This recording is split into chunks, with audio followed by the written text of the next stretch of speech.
started it out right. That was good. Hola, señorita. Hola, señorita. Excuse me?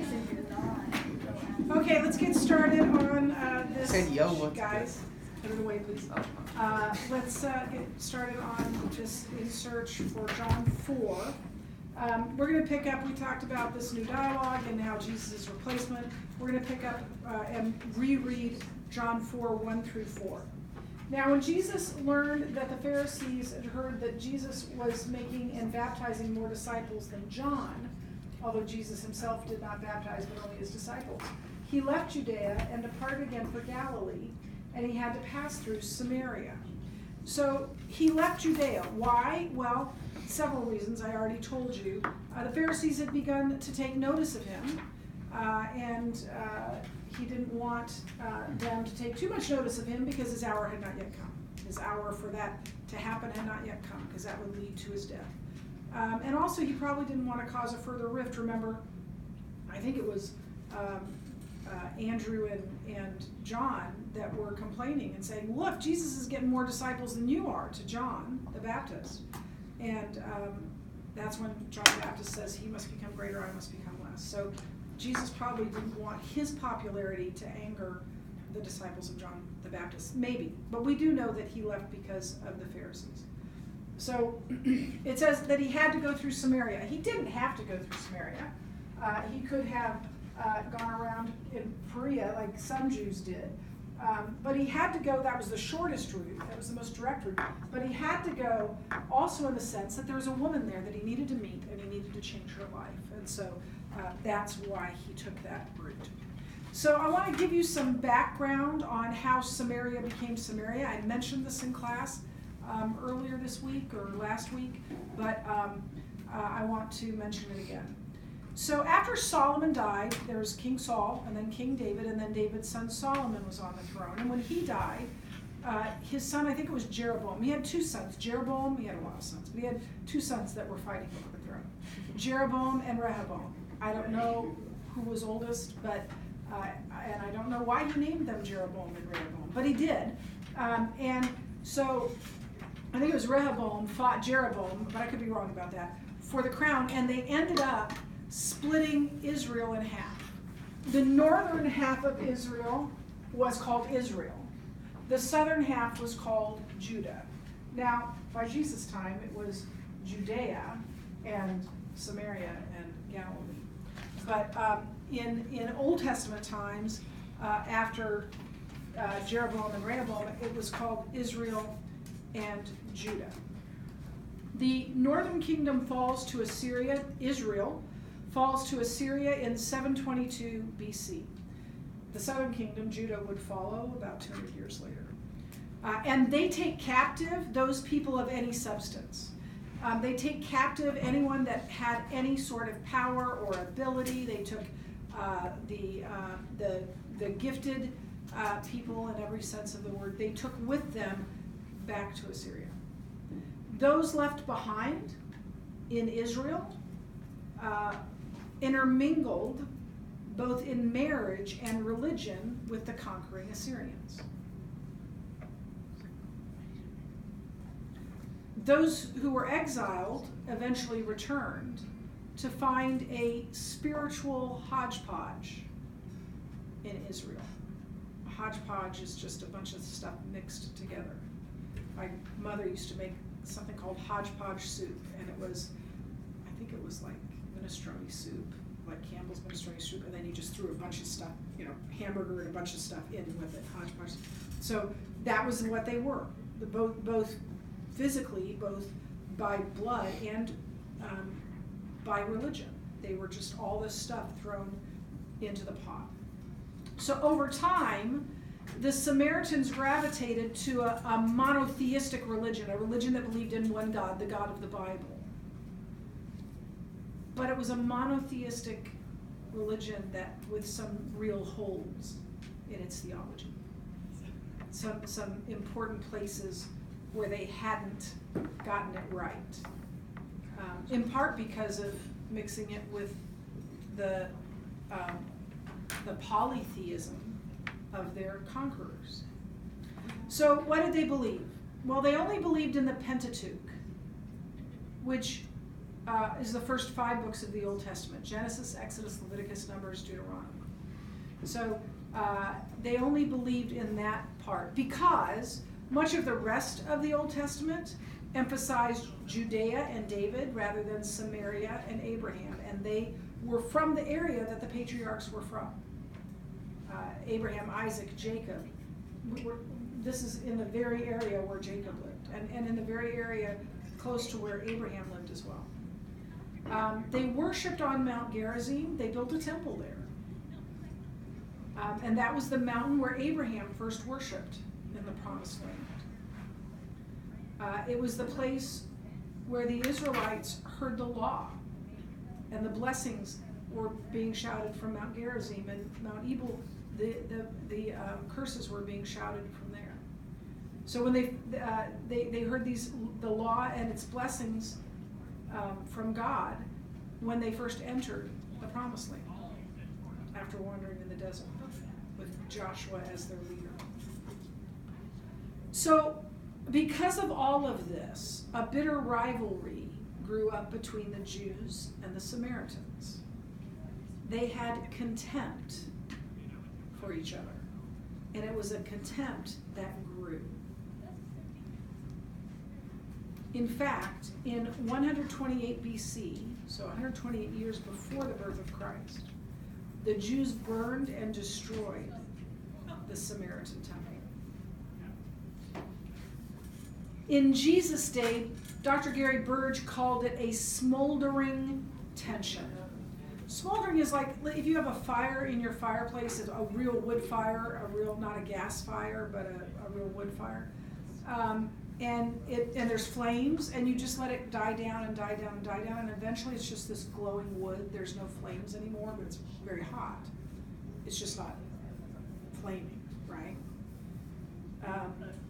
That's the smoldering tension, this hot tension that occasionally would burst out in flame, but not a flaming tension. I want to give you a modern day analogy. Think of modern Arabs and Israelis with a little less violence, and that's what you have.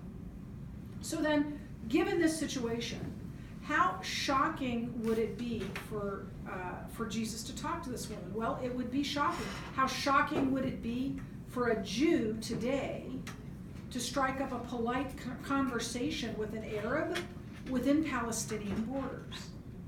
It would be shocking for a Jew to even be there, let alone to begin having a kind and respectful conversation with a Palestinian. Years ago, I heard Dr. Henry Kissinger speak at the Joslin Museum. He was giving a lecture there. Henry Kissinger was the Secretary of State for Presidents Nixon and Ford, and he was monumental in brokering peace between Israel and Egypt. He was monumental in securing Israel's good relationship with the United States. He was very, very, very influential. And he was Israeli born, and he had the deepest voice I've ever heard in my life. And he had this accent. And he began his talk, or at some point in his talk, he said this, and I'll try to imitate him, but nobody can do him justice. He said this: people always ask me, when will there be peace in the Middle East? As if there has ever been peace in the Middle East. And he's right. Since Cain and Abel, there has never been peace in the Middle East. And we keep working for it, and we keep saying, we've achieved it, and then somebody bombs somebody, and it's over. So this is as shocking as if an Israeli and an Arab were able to find common ground. It is shocking. And it is into this very cauldron that Jesus intentionally steps. So we begin with this story of Jesus and the Samaritan woman. So he came to a town of Samaria called Sychar, near the field that Jacob had given to his son Joseph. Jacob's well was there, so Jesus, wearied as he was from his journey, was sitting beside the well. It was about the 6th hour. Here's an interesting tidbit for you. We know the exact location of that well. It's very near Joseph's grave. We know the exact location of Joseph's grave. And it's on Joseph, the amazing Technicolor Dreamcoat guy. Yeah, that Joseph. It is on land that was settled by Jacob, who was also called Israel, in Shechem. This is reason number 887 that I want to go to the Holy Land. Can you imagine that? You're at a well that Jacob used and Joseph used, and Joseph, a well near which probably Joseph's brothers harangued him and got angry with him. But then you're also at a well that Jesus sat down and asked this woman for a drink. I can't even imagine. It's just so amazing to me. So Joseph's well is a dug well. It's called a cistern. It's a well that was dug down, but it's fed by a spring. There's a spring at the bottom of it that feeds the well. And Jesus sits down at the well because he's tired. Wearied is the word that's used here. That's even more than tired.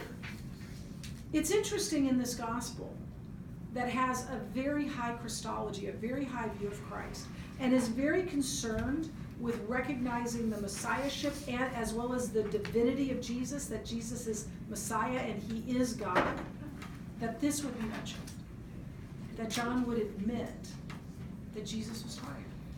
But I think it's important because it's a good reminder that Jesus was fully human as well as fully divine, as well as fully human as well as fully God.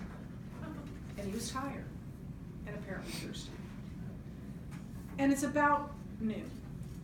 So noon was, or time was, as I've told you, figured from dawn. So 6 hours after dawn is going to be in the vicinity of noon. And that's an odd time for her to be there, and it's odd that she would be alone. I mean, I don't know if it's this way in Africa, so please forgive me if it's not this way in Africa. But I have never seen a guy get up from a table of guys, like let's say you're in the lunchroom, and say, I'm going to the bathroom, anyone want to come? No, that's not going to happen. But a girl gets up and goes, I'll come with you. Right? Why? Because we just want to be together. I've heard it said that women relate to one another like this, face to face. It's why women are the ones that say, let's go get coffee. Look, I'm trying to go So to we the can bathroom talk, right? now. That's what we do. Men relate to one another like this. Years ago, we had a friend who bought his grandfather's house and he was remodeling it. And it was Jeff's best childhood friend. Actually, he was the best man in our wedding. And so it is very early in our marriage, like the first year of our marriage. So Jeff goes over there and he spends the day helping Mike on this house. And he gets home and I said, well, how was it? He said, oh, it was great. It was great. It was a good time with Mike. Oh, yeah, it was a great time with Mike. Well, what'd you talk about? Nothing. There's nothing. They didn't talk, but it was great because they were working side by side. So when women would go, I have a reason for telling you this. When women would go get water at the well, they would go together. It was a group event. I'm going to go get water. You want to come? Yeah, let's go. That's what they did, okay? They went together to the well. And they also went early in the morning. They went early in the morning because they needed that water for the day. But they also went early in the morning before it got hot, because they're carrying this heavy jar of water back in the heat of the day, if they don't. This woman is there at noon in the heat of the day, and she is alone. That tells us a lot about this woman. That tells us that she's an outcast, that she doesn't have friends because they don't want to be friends with her because of her past. Very, very odd. she wants to be there alone. She doesn't want to be seen because she's ashamed of her past, of her life. So they meet, and here's what it says. A woman from Samaria came to draw water. Jesus said to her, "Give me a drink." For his disciples had gone away into the city to buy food. I think Jesus had sent his disciples away. He knew this conversation was going to take place. The Samaritan woman said to him, "How is it that you, a Jew, ask for a drink from me, a woman of Samaria? For Jews have no dealings with Samaritans." So she is utterly surprised by this whole thing. Not just that he asked her for a drink. That's surprising. We'll talk about that in a minute. But that he's talking with her at all. One ancient rabbi said this of Samaritan women: the daughters of Samaritans are perpetually in a state of religious uncleanness. Now, I can explain to you what that means, but it's a little gross. Are you up for it? Only Ben is, so I guess I'll talk to Ben. During a woman's period, she was considered ritually unclean. She was not to be touched. And this rabbi's saying, Samaritan women are so unclean, they're always that way. But D.A. Carson says that this woman at the well doesn't know that far from being defiled by what is unclean, Jesus sanctifies what he touches. Jews, devout Jews, were not to touch anything unclean. But he's going to sanctify this woman. Those words, I don't know if I put it here or not. Those words at the end, for Jews have no dealings with Samaritans, literally the Greek says this: Jews do not share in common. What he probably meant by that was whatever they would use to drink. So here's a Jew. Jews don't share in common. They don't share drinking glasses. They don't share utensils. They don't touch each other. They don't have anything to do with each other. And he's saying, would you draw the water and hold that bucket and hand it to me so that I can take a drink? It's unthinkable. It's shocking. I hope you're getting the sense of how shocking this is. Because as a Jew and as a rabbi, no less, it would have been incredibly shocking that Jesus engaged this woman in any sort of conversation, much less the theological one they're about to embark on. And with not only with a woman, but a woman of questionable character. Jesus is breaking all sorts of cultural taboos here. And can I just say, don't give me any of this gobbledygook about the Bible being anti-woman. The technical term for it is misogynistic. Here is God in the flesh treating a woman that you and I would probably avoid with concern and respect. That's what we're called to do as well. With people that society want to cast away, we are to treat them with concern and respect. That's what Jesus did. So he talks to her about living water. Jesus answered her, if you knew the gift of God and who it is that is saying to you, give me a drink, you would have asked him and he would have given you living water. The woman said to him, sir, you have nothing to draw water with and the well is deep. Where do you get that living water? Are you greater than our father Jacob? He gave us the well and drank from it himself, as did his sons and his livestock. Now, implicit in this whole exchange are two challenges or two questions launched implicitly. The first one is, will she ask for a drink?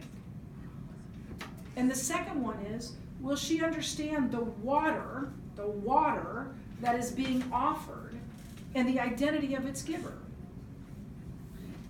Jesus says, if you knew the gift of God, what does he mean by gift of God? There are two choices, and he may mean both, actually. The first one is that he could mean eternal life or salvation, and I think he definitely does mean And that is something only God can give. So the living water is something only God can give, and it is eternal life. It is salvation. And I think it definitely means that. But it could also mean the Torah. Why do I say that? The first 5 books of the Bible, Genesis, Exodus, also called the Pentateuch. Genesis, Exodus, Leviticus, Numbers, and Deuteronomy. It was often called God's gift, the Torah. So he could also be saying, if you really knew your Torah and who is asking you for a drink, your response would be different. So what was meant by living water, and what, in a bit I'll tell you what is the living water, but what was meant by living water? Well, literally there was a term in ancient Israel, ladies, pay attention. There's a term in Jesus' day of living water. It was a thing. It was a type of water. And literally it meant spring water or moving water as opposed to dead, stagnant water. So like rivers and streams were living water because they were moving. And it was so valued in the arid ancient Middle East that the Jews required it for ritual washings. They had to find living water in order to do those ritual washings. So over time, it took on metaphorical meaning as well, which is the way Jesus uses it here. But the woman may have been baffled. She might have been thinking of living water, moving water. And there were no rivers or streams in Shechem.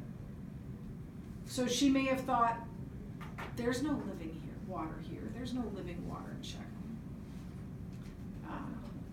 But there was. And he was sitting right across from her. So we see in these verses misunderstanding again. Remember I told you it's a common theme in John, and she is misunderstanding what Jesus has said.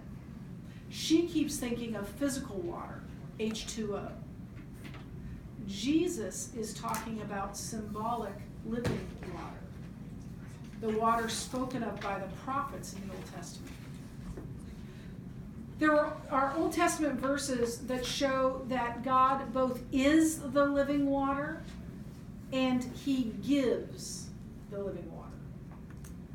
And the living water is water that cleanses, renews, restores, and satisfies. Living water cleanses, renews, restores, and satisfies. These Old Testament prophecies find their fulfillment in Jesus, who is the source of this living water, the water only God can provide. So what is it? What is this living water that only God can provide? It is the new life available through the Spirit of God.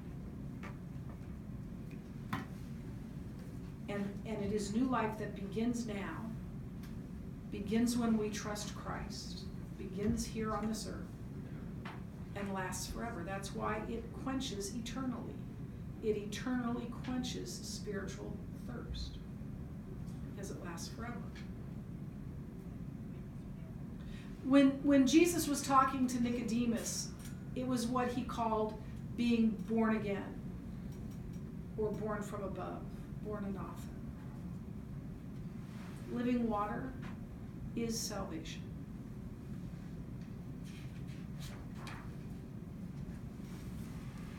And it is a power that can transform even the loneliest, most sinful outcast woman in Samaria. Now, on her part, the woman is incredulous. She is disbelieving. She says, "Are you greater than our father Jacob?" Her answer is clearly no. How can you be, little Jew boy from Galilee? So there's good news and bad news here. First of all, she asked for a drink. That's the good news. She asked for a drink. But bad news is she still doesn't understand. She doesn't understand what she's asking for, nor does she understand who it is that offers it to her. So Jesus is going to help her see both of those things by taking what seems to be a complete bolt from the blue. And I'm gonna read this and then stop there because that's where I stopped in the last class, but I'll read this to you now so you can see this sort of sharp right turn he takes, and then we'll pick up here on Monday. Jesus said to her, "Everyone who drinks of this water will be thirsty again, but whoever drinks of the water that I will give him will never be thirsty again. The water that I will give him," I was supposed to read this earlier, sorry, "will become in him a spring of water welling up to eternal life." The woman said to him, "Sir, give me this water so that I will not be thirsty or have to come here to draw water." And then they have that exchange, sorry I didn't read that earlier. And then beginning at verse 16, Jesus says this, "Go call your husband and come here." The woman answered him, "I have no husband." Jesus said to her, "You are right, saying, 'I have no husband.' For you have had 5 husbands, and the one that you now have is not your husband. What you have said is true." The woman said to him, "Sir, I perceive that you are a prophet." So we'll stop there and we'll pick up here when we